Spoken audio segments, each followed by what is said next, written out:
If you've been paying attention to the 2A industry lately, you may have noticed the emergence of a lot of force reset safeties, force reset triggers, and even some belt-fed products, such as the Lima 6 belt-fed upper or the Fight Light MCR. With the prominence of that and the availability to the civilian market, I think it's still really important to maintain your signature control. So what we have here today is the Rugged Axial belt-fed rated suppressor. Now, this thing provides a lot of benefits because it still allows you to have a reduced back pressure using their coaxial venting technology. So all of those gases are being directed out the front of the suppressor, but it's also extremely durable. So it can handle anything from 5.56 all the way up to 300 Remington Ultra Mag and anything in between. What you're going to get with this suppressor in the package is going to be Rugged's M2 muzzle brake, which is 5/8 by 24 threaded. You're also going to get the tools necessary to change out the front end cap and the hub mount on the back. It does come with Rugged's universal mount, which is the same 1 3/8 by 24 universal hub mount that you guys are all used to. So if you have a particular muzzle device that you like running, you can always switch out the hub mount and run your muzzle device with this cam. If you take a closer look through the end cap of the Axial, you may notice some small venting holes right around the end cap. And through their coaxial venting technology, what that allows it to do is wrap the gases through those chambers out through the end cap and the vents.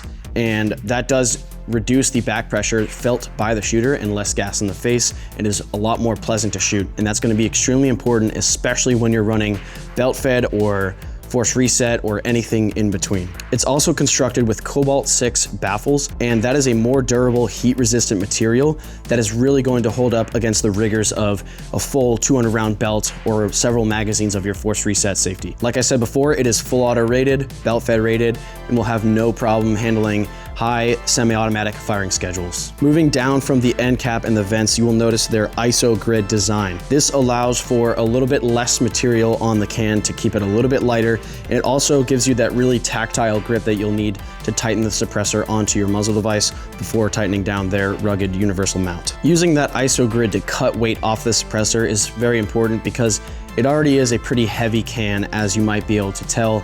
Without the rugged universal mount, it's going to come in at 15.7 ounces, and with the mount, it will come in at 19 ounces. So if you're going to replace that hub, do the math, figure out what that one weighs, and add it to the 15.7 ounces to get your overall weight. One of the things about belt-fed and full auto-rated cans is they are going to be a little bit more beefy than your 3D printed titanium because they're going to need to hold up to all the rounds that you're going to be putting through it. So don't expect to have a light can if it's going to be this tough and durable. Even though it is heavy, it is pretty short and stout, coming in at 5.7 inches without the mount and 6.6 inches overall with the mount. With all that being said, let's get out to the range and see how she runs.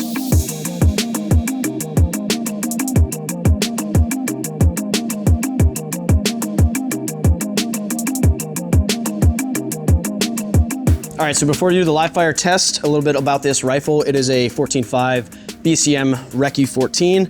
However, the gas system I'm using is the Voltor A5 length. It has a H3 in it, I believe. Wrong. And a Springco green spring. Everything else on there is completely stock internally for the barrel, BCG, and all that. And then obviously we have the Rugged Axial. I'm gonna start out with a magazine of semi-automatic and then a couple bursts of the Force Reset. Also, shout out to Die Free Co. for this +2 magazine extension, the DOS boot. Local New Hampshire company, you guys are awesome. All right, so we're gonna do a couple rounds semi-automatic, and then I'll do a few bursts with the Force Reset, and then I have a whole other magazine dedicated for mag dumping Force Reset. All right, let's see how shit runs.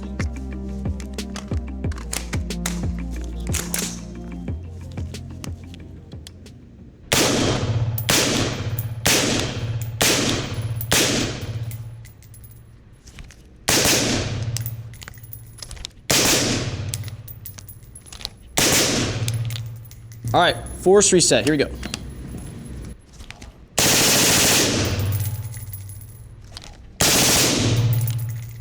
Nice. Ran pretty smooth. All right, now for the fun part, mag dump a Force Reset safety magazine. Here we go.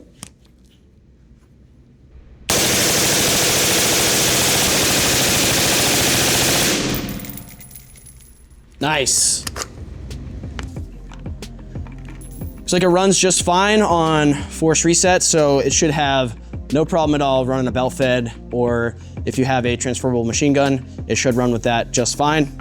Overall, in terms of gas back in the face, not too bad. Definitely a little bit, but manageable. And for what it is, for it being belt fed rated, it's gonna be a lot better on your belt fed, or let's say you have the Fight Light MCR or the Lima 6 upper, it's gonna be great on that as opposed to some other non-flow through or low back pressure cans. So it's gonna be good.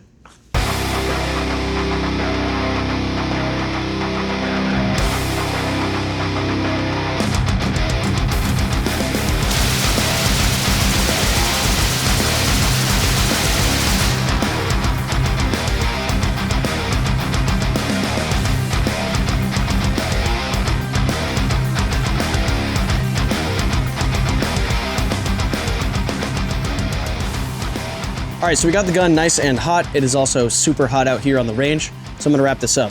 The Rugged Axial is a fantastic option for all of your force reset, full auto, or belt fed options, because it's really gonna hold up to the abuse and the high firing schedule that you're gonna put it through. Yes, it is a little big and chunky, as you can tell, but more material and more durable material, whether it's the Cobalt 6 or just the steel construction, is gonna translate to handling that stress a lot better than some of the 3D printed or titanium suppressors out there. So while those ones may save on weight, this one's going to actually last when you put it through those really high firing schedules, like I said. And when it comes to low back pressure in the face, it was super manageable, especially when I put a full magazine through the force reset mode. So if you're considering putting this on your Lima 6 belt fed or your Fight Light MCR, or even just running it like I have here with a force reset safety along with your full magazines, it's gonna hold up to it and you're not gonna get a whole lot of gas to the face. It's obviously not going to eliminate all of it, because when you're running that high firing schedule with a lot of pressure going on in the entire system, you're gonna sense a little bit, but it does not gas me out of the rifle like some other suppressors would. So if you're considering the Rugged Axial as an option for your setup, make sure you check out Rugged Suppressors.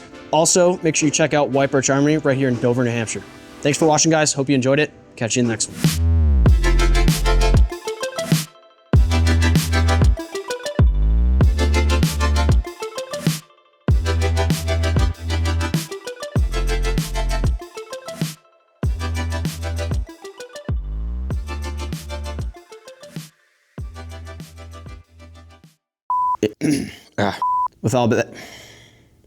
With all that being